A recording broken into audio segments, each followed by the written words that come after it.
Ladies and Metalgen, welcome to an exciting new segment of Ranked and Yu-Gi-Oh! Proudly titled Legacy of the Worthless! In this series, we will focus on archetypes that are so bad, so unbelievably unplayable, and yet somehow have so much support that doesn't do much in the way of helping themselves win, as well as the precise reason why they are unplayable and what could have helped them be a tad better.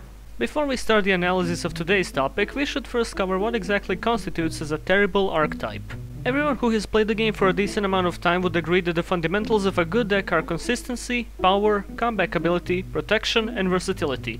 These categories are in no way professionally picked out and are entirely subjective, but I myself decided to lay them out as the basis for analyzing the faults of the archetypes I review in this series. An archetype may hit hard and have lots of protection, but lacking the ability to make a comeback when its boss monster is down, for example my dearest Rank 10 Trains, or a deck could have lots of search power and has a potentially victorious matchup against lots of decks, but lacks the sheer strength in attack or effects to do so consistently against the meta, for example Black Wings.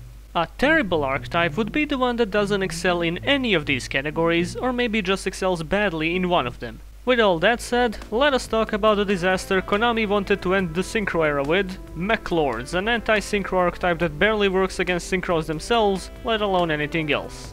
Hunter cards and archetypes weren't exactly anything new when Mech Lords appeared. For example, a long time ago there was Buster Blader, who got off on killing dragons. Not much before Mech Lords there were Allies of Justice, which worked on destroying light monsters, and will probably be featured on this series some other time, but none of these really had a scale as broad as Mech Lords. An archetype dedicated to efficiently fighting an entire monster category? Surely that would represent a fearsome force in the meta dominated by Synchro monsters. Well, there we have our first problem with Mech Lords. The focus on a single monster category prevents them from being useful in any duel that doesn't involve that specific category. Match them up against any deck not focused on Synchros and they already lose a good 70% of their already weak utility. So I guess we can cross out the versatility part right away. But hey, maybe they're just so good at killing Synchros that they just couldn't be allowed to use their powers on anything else? Let's take a look at their monster lineup. First of all, the three Mech Lord Emperors, Skeel, Grunel, and Weisel. They're all, surprisingly enough, level 1 monsters that share the same special summoning condition. They can only be special summoned from your hand when a monster you control is destroyed by a card effect, and while they're on the field, other monsters you control cannot attack. So yeah, already a pretty damn bizarre way of summoning, along with a completely unnecessary restriction, is definitely a blow to both the Mech Lord's consistency and power. However, they also share another effect. Once per turn you can target one Synchro monster your opponent controls and equip it to the Mech Lord Emperor, which then gains attack equal to the total combined attack of the equipped monsters. Seeing how Weisel and Skeel have some very high attack values for level 1 monsters, managing to equip an opponent's Synchro monster would not only clear their field by non-targeting removal, but also potentially get these monsters to at least 4000 attack. But wait, Grunel has no attack. What's up with that? Well, you see, Mech Lords also have their own unique effects, and Grunel's is that he gains attack equal to half your life points, and he can also special summon the equipped Synchro monsters to your side of the field. Skeel can send an equipped monster to the graveyard to attack the opponent directly for one turn, and Weisel can negate and destroy an opponent's spell card once per turn during either player's turn. I guess you could call these abilities halfway decent at best. If you can get Grunel out early, he'll usually have 3,000 to 4,000 attack. Weisel's spell negation is surprisingly relevant these days, and while direct attacking can be handy, especially with 2200 plus attack, I'm inclined to say Skeel is likely the worst of the three. I think the biggest flaw of this trio is the reliance on the opponent already controlling a Synchro monster, meaning you cannot perform any interruptions. Still though, the Emperors definitely have the potential to hit hard. It's just that the possibility occurs once in every 4 blue moons. But wait, these Emperors each command an army, bringing us to the next step in the monster lineup, the Mech Lord armies. They're all level 4 monsters that gain measly attack increases if other Mech Lord monsters are on the field. Army of Grunel gains 100 attack for each Mech Lord on the field except itself, and when it's normal summoned you can target one monster and halve its attack. So basically it's a worse Gale the Whirlwind. Army of Weisel also gains 100 attack and it allows Mech Lords to inflict piercing damage, only once per turn. And Army of Skeel gains 200 attack, and when it's destroyed by battle, you can special summon any Mech Lord army monster from your deck. On the contrary to the Emperors, in this case, Weisel is the worst and Skeel is easily the best. Army of Grunel can be sorta handy, but it's nothing worth writing home about, and Army of Skeel helps with consistency, but it's still very slow and only summons another army, which is not very useful beyond stalling. The conclusion to this is, the Emperors need better armies. But apparently the Emperors also have their own Emperors, as evidenced by the first boss monster, Mechlord Astromechanical. This is a big, beefy level 12 with 4000 attack and defense and can only be special summoned by discarding 3 Mechlord monsters. Why not also tributing, we shall never know. It has the Mechlord Emperor effect of equipping Synchro Monsters and gaining attack, and the unique effect is that once per turn you can send one of the equipped monsters to the graveyard and burn your opponent by the value of its attack, but in that turn you cannot conduct your battle phase. This guy is like the textbook definition of an anime boss monster. Look at me, big attack, strong, burn damage, strong attack, big burn, attack, with no protection or utility to speak of. The -3 cost is also pretty damn steep, so I cannot help but feel Mechanical just doesn't pay off. The ultimate boss monster, which for some reason is a lower level than the not ultimate one, is Mechlord Astro Dragon Asterisk, and holy shit, that's a mouthful. It can only be special summoned by controlling 3 or more Mechlord monsters, and when it's summoned you can send any number of Mechlord monsters you control to the graveyard, and then this thing gains attack equal to their total combined original attack. Also, each time a player summons a Synchro monster, they take 1000 damage. Oh, here we go again. Strong, kill, murder, large attack, burn, burn, burn, and nothing more. Admittedly, I'd say the burn damage is pretty decent against synchro heavy decks like Blackwings or Synchrons, but the summoning condition is frustratingly hard considering how short monsters like Mechlords tend to stay on the field, especially nowadays. So yeah, while you can potentially get some impressive attack values with Asterisk, it doesn't happen nearly enough to warrant running it. Overall, if I was to cut Mechlord some slack and say they're consistent enough to bring out the boss monsters, I'd call their power output okay-ish. But as evidenced by the summoning requirements and lack of searching, we are not on a good track when it comes to consistency rating. To make our final judgment about that, we need to take a look at the spells and traps. The first of the cards that affects the Mechlord's consistency is Boon of the Mechlord Emperor.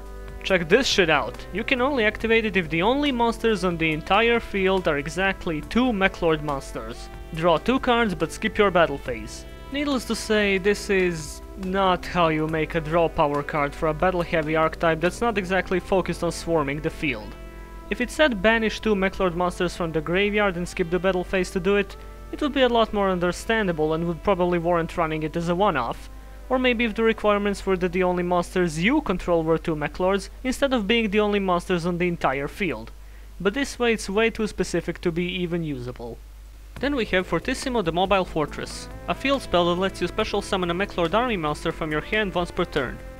This is a bit of an oddball. It can definitely help. In the best possible case it will be your first turn, you'll draw Fortissimo, 2 Mechlord army monsters and 2 boons, activate the field spell, summon the 2 monsters and draw 4 cards off of boon.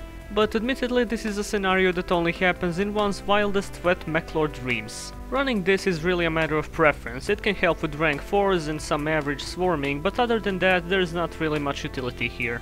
Earlier we were talking about the weird summoning conditions of the Emperors. Well, here's a card that helps them out a little bit. Mech-Timed Blast allows you to target 1 Mechlord monster you control and 1 card your opponent controls and destroy them both. This, of course, would let you special summon a Mechlord Emperor from the hand. It's okay. Definitely can't go without this one if you ever want the Emperors to see the light of day, plus it gives you some of that beautifully slow targeting destruction. If you don't have an Emperor in the hand, you're going into a -1, but otherwise it's an even 0. I'd say running 2 of these definitely helps. Now we have yet another field spell, very unusual for an archetype to have 2 field spells, but hey, there it is. The Mechlord Fortress. First of all, it gives some slight protection to the Emperors by making them untargetable by Synchro monsters, and when it's destroyed, you can add a Mechlord Emperor from your deck to the hand. Just run Fortissimo if you crave a field spell. The protection is average at best, and relying on the card getting destroyed for a search is an absolutely terrible idea. So with those 4 cards out of the way, I think we can conclude that beyond Mech-Timed Blast, which allows for easier summoning of the Emperors, and Fortissimo for occasional Xyz plays, Mechlords are extremely lacking in the consistency department. Now why not take a look at their protection? Maybe there's a card that makes them so invincible it's a definite 3-off staple in the deck? Spoiler warning, no there is not. Other than the field spell's measly synchro protection, the only other card related to protection is the Resolute Mechlord Army, which prevents the army monsters from being destroyed by battle at the cost of their effects being negated. It's a so-so card. The effect negation doesn't really mean much because you never really care for the army's field effects, and it can help you stall and bait out the effect destruction to get an Emperor. If it was 5 years ago I'd say run 1 or 2, but today this won't make much of a difference, so yeah, in the protection department, that's a clear 0. And finally, we have the topic of recoverability, leaving us with 1 spell and 2 trap cards to decide the deck's fate. Reboot lets you shuffle 1 Mechlord monster from your hand into the deck to add a Mechlord from your graveyard to the hand. I find it hard to believe one would ever run into a situation where activating this would result in a desirable outcome, because after looking at the monster's effects we can conclude that not much would change, no matter what monster you return to the hand. Then we have Mechlord Factory, a decently interesting card. When a Mechlord you control is being attacked, return 1 Mechlord army monster from the graveyard to the hand, and then destroy the attacked Mechlord monster. This in turn can fulfill the summoning requirements for an Emperor, and you also get to recycle an army. The only real problem I have with this card is that what you return to the hand has to be an army monster. Imagine just returning a destroyed Emperor and then immediately resummoning it. Instead, this card narrows the recovery potential down a bit too much, ending up as a debatable one-off. And the final Mechlord card we're looking at is Chaos Infinity. With a name like that you'd expect BLS support, but that would actually be interesting now, wouldn't it? What this card does is the following. Change all defense position monsters on the field to attack position, then special summon a Mechlord from the graveyard. Its effects are negated and is destroyed during the end phase. I have approximately one question regarding this one. Why the battle position changing? How, in any way, shape or form, is that relevant to anything in this deck? Was the revival effect just so good you had to slap a bizarre out of place cost right on its ass? The revival effect is again only helpful if you happen to have an Emperor in the hand, except this one requires you to wait until the end phase, making it slower than your average 90-year-old Slavic grandmother. In any case, I'd advise running some of these sometimes, because even though they're stupidly situational, they can still help to an extent. Now that we've covered the Mechlord's lackluster consistency, so-so power, weak protection, almost non-existent versatility, and finally the slow and ineffective comeback ability, the conclusion is that this archetype couldn't fight a Synchro deck if its life depended on it. Which it does. Therefore it's dead. Now that we've pretty much covered everything the Mechlords have to offer, it's time for some suggestions on how they could have been better. A quicker way to trigger the effect destruction of your own monsters in order to summon the Emperors, a more consistent way to get the Emperors into your hand in the first place, armies should have effects congruent with the deck's playstyle instead of random, unhelpful, battle-oriented buffs. The deck needs a way to interrupt the opponent's synchro monsters during their turn, maybe a continuous spell that lets the Emperors use the equip effect during either player's turn, and pretty much everyone in the world needs to be playing synchros in order for Mechlords to win consistently. The most viable forms of Mechlord decks, if you can even call them that, can use stuff like Scrap Dragon to blow up their shit and not go into a minus, splashing Geargias for rank 4 plays and searching out Army of Grenell because, yeah, why not? Or you can be original and somehow attempt to pull off summoning both boss monsters in one duel. But in the end, if one really desires an effective anti-synchro deck that also doubles as lockdown against high-level Xyz decks, Evil Swarms will forever stay relevant in their format-dependent glory, making any potential comeback of Mechlords a 0.0001% chance. Looks like the Mechlord genocide plot point of Yu-Gi-Oh! 5Ds was just a bunch of people badly overreacting to a crappy archetype after all, disregarding, you know, all the murder and stuff.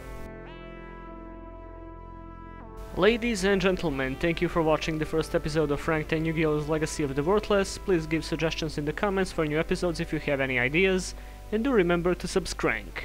See you next time.